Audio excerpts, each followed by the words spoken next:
안녕하십니까. 발표자 이승재입니다. 여러분과 발표를 통해 간접적으로나마 두 번 뵐 수 있어 기쁩니다. 얼른 대면으로 전환되어 여러분을 직접 만나보고 싶습니다. 저는 경영학과에 속한 2학번 이승재입니다. 취미로 자전거 라이딩을 즐기고 있고 좌우명은 놀부심보 부리지 말고 최선을 다하자입니다. 다음 슬라이드에서 발표 주제를 소개하겠습니다. 이승재의 삶에서 가장 소중한 것에 대해 발표하겠습니다. 주제는 나의 보물, 성찰입니다. 이번 발표를 통해 여러분과 후마니타스로 향하는 한 걸음을 함께하고 싶습니다. 목차는 다음과 같습니다. 먼저 이승재에게 가장 소중한 것, 성찰에 대해 알아보기 전에 윤동주의 시 중 몇 행을 함께 읽어보며 성찰이 무엇인지 생각하는 시간을 가지겠습니다. 이어서 성찰이 무엇인지 보편적인 관점에서 살펴보겠습니다. 그 다음 이승재에게 성찰이 무엇인지 말씀드리겠습니다. 지금까지 학습한 성찰과 후마니타스의 관계를 알아본 뒤 여러분과 함께 후마니타스를 향한 실천을 공유하겠습니다. 마지막 페이지는 발표를 준비할 때 참고한 자료들의 출처입니다. 이승재에게 가장 소중한 것, 성찰에 대해 알아보겠습니다. 윤동주의 시를 보며 성찰이 무엇인지 함께 생각해 보겠습니다. 성찰이라고 하면 어떤 것이 가장 먼저 떠오르시나요? 저는 왼쪽 사진에 있는 시인의 시가 가장 먼저 떠오릅니다. 이분이 누구신지 아시나요? 네, 맞습니다. 부끄러움과 성찰의 대명사인 윤동주 시인입니다. 윤동주 시의 몇 행을 읽으며 함께 성찰이 무엇인지 고민해 봅시다. 별을 해는 밤 중에 밤을 새워 운 별에는 부끄러운 이름을 슬퍼하는 까닭입니다. 쉽게 쓰여진 시 중에 나는 무얼 바라 나는 다만 홀로 심주하는 것일까? 서시 중에 잎새에 있는 바람에도 나는 괴로워했다. 여러분이 생각하시는 성찰은 무엇인가요? 아마 위 시를 보며 여러분만의 느낌이 들고 여러분만의 성찰에 대한 생각이 있을 겁니다. 그것을 기억하며 발표를 들어주시기 바랍니다. 성찰에 대해 알아보기 위해 먼저 보편적인 관점에서 성찰을 알아보겠습니다. 성찰의 정의와 성찰의 역할을 중심으로 말씀드리겠습니다. 먼저 성찰의 정의에 대해 알아보겠습니다. 성찰은 살피성, 살피찰로 자신이 한 일에 깊이 되돌아본다는 일을 뜻합니다. 영어로는 리플렉션으로 번역됩니다. 이는 성찰이 무엇인지 더 직접적으로 보여줍니다. 이 명사에서 리는 again, 즉 다시를 의미하고 플렉트는 밴드로 구부린다는 뜻을 가집니다.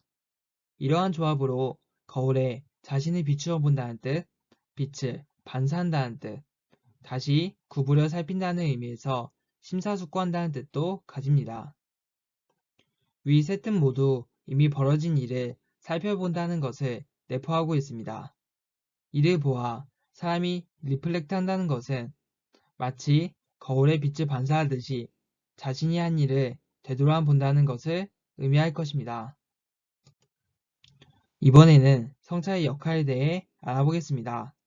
밀란다 완문경 서당 3을 보면 성찰의 특징에 대한 대답으로 한 스님이 다음과 같이 대답했습니다. 대왕이여, 성찰은 이를테면 목공이 잘 다듬어진 목재를 입장에다 고정시키는 목적을 수행하는 것과 같습니다. 이와 같이 목적 수행이 성찰의 특징입니다. 위 답변처럼 성찰은 목공의 목재를 이음매에 고정하는 것과 같이 어떤 행위에 있어서 없어서는 안 되는 과정입니다. 목공이 이음매 없이 나무 목공을 할 수 있을까요? 이를 고려하면 성찰이 어떤 역할을 가지는지 이해하셨을 것입니다. 다음으로 예루살렘의 아이히만을 통해서 성찰이 어떤 역할을 가지는지 알아보겠습니다. 아이히만은 유럽 전역에서 수백만 명의 유태인들을 학살 지역으로 이송한 전범입니다. 재판에서 그의 변호사 로베르트 세르바티우스는 아이히만이 신 앞에서는 유죄라고 느끼지만 법 앞에서는 아니다라고 변호했습니다. 그리고 그는 자신이 기소당한 항목들은 범죄가 아니라 국가 공식 행위이고 당시 존재하던 나치 법률 제도 하에서 어떠한 잘못도 저지르지 않았다고 주장합니다. 또한 그는 최종 진술에서 자신의 죄는 복종의 죄뿐이고 괴물이 아니며 그렇게 만들어졌을 뿐이라고 말했습니다. 한나 아렌트는 이것이 아이히만의 세 가지 무능력에서 기인했다고 주장합니다. 사유의 무능력, 말하기의 무능력, 그리고 진부성입니다. 이 세 무능력은 그 당시 독일 시민들에게도 적용됩니다. 그들은 악한 사람들이었을까요? 아닙니다. 그들은 나라에 복종하는 성실한 사람들이었습니다. 하지만 그들의 행동은 수백만 명의 학사극을 이끌었습니다. 이것은 평범한 사람일지라도 스스로 생각한다는 것을 멈춘 사람들은 악이 될 수 있음을 보여줍니다. 즉, 스스로 자신을 되돌아보지 않는 행동이 사람들을 윤리가 아닌 악으로 이끈 것입니다. 따라서 성찰은 윤리를 실천하는데 필수 과정입니다. 이승재에게 성찰이 무엇인지 알아보기 위해 제가 생각하는 성찰의 정의, 목적, 방법에 대해 말씀드리겠습니다. 이승재의 성찰의 정의는 과거와 미래를 연결하는 다리입니다. 성찰은 지난 일을 되돌아보고 이를 미래에 투영해 미래를 준비하는 것입니다. 이것은 제가 생각하는 성찰의 목적에도 잘 드러납니다. 하루라는 과거가 될 시간을 정리하여 오늘보다 더 성숙한 내일을 맞이할 준비를 합니다. 이렇게 끊임없이 성찰하면서 미래를 준비하면서 궁극적으로 더 나은 나라는 존재로 향해 나아갑니다. 이러한 성찰을 위해 저는 세 가지 방법을 사용합니다. 먼저 오늘 공부한 것을 정리합니다. 여기서 공부는 학문의 영역뿐만 아니라 감정, 인간관계 등 하루 동안 경험한 모든 것이 해당합니다. 이를 기록으로 남기기 위해 일기를 작성합니다. 기록으로 남기는 이유는 이후에도 오늘을 되돌아보면서 새롭게 깨닫고 얻는 것이 존재하며 이를 기반으로 더 성숙한 미래를 준비할 수 있기 때문입니다. 마지막으로 가까운 미래인 내일을 계획합니다. 계획의 대상은 공부의 대상처럼 학문적인 것뿐만 아니라 이외의 영역도 포함합니다. 예를 들어 좋은 습관을 추가하고 바꾸고 싶은 안 좋은 습관을 고치려고 다짐하는 것이 해당합니다. 지금까지 알아본 성찰을 바탕으로 교양 교육의 목표인 후마니타스로 다가가 보겠습니다. 먼저 후마니타스에 대해 간략하게 말씀드리겠습니다. 후마니타스는 인류를 뜻하는 휴머니티의 어원으로 인간됨, 인성, 인간애를 뜻합니다. 이러한 단어의 뿌리는 고대 그리스 철학자들의 인간 탐색에 있으며 이들은 후마니타스를 야만에 반대되는 교양, 교육, 학식, 학문이라는 뜻으로 사용했습니다. 이를 종합하며 후마니타스를 인간다운 인간이라고 정의 내릴 수 있습니다.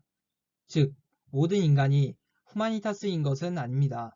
생물학적인 인간에 알파가 더해졌을 때 비로소 후마니타스에 도달하게 되는 것입니다. 이러한 알파는 어떻게 채워나갈 수 있을까요? 저는 알파가 성찰이라고 생각합니다. 성찰은 더 나은 존재가 되기 위해 끊임없이 고민하는 과정입니다. 이 과정 속에서 인간다운 인간이 갖추어야 할 가치인 윤리를 스스로 찾아내고 이를 실천하면서 인간다운 인간, 즉 후마니타스에 가까워집니다. 생물학적 인간이 인간다운 인간이 되기 위해 스스로 성찰하면서 후마니타스에 도달하는 것입니다. 이번 슬라이드에서 여러분과 성찰을 시작하겠습니다. 후마니타스에 향한 한 걸음을 함께 나아가겠습니다. 성찰은 목적지인 후마니타스를 향한 한 걸음입니다.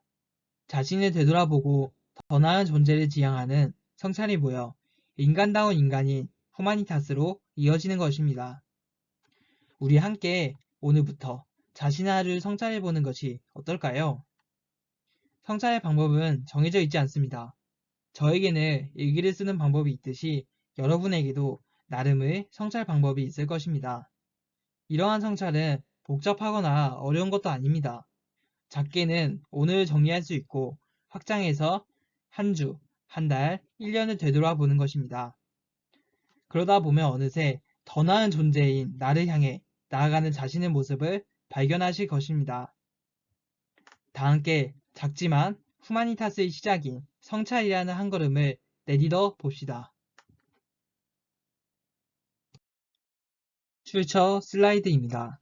다음과 같은 자료를 참고해 발표를 준비하였습니다. 이번 발표로 여러분과 함께 후마니타스로 향한 여행을 시작할 수 있어 행복합니다. 지금까지 발표 들어주셔서 감사합니다. 2학번 이승재였습니다.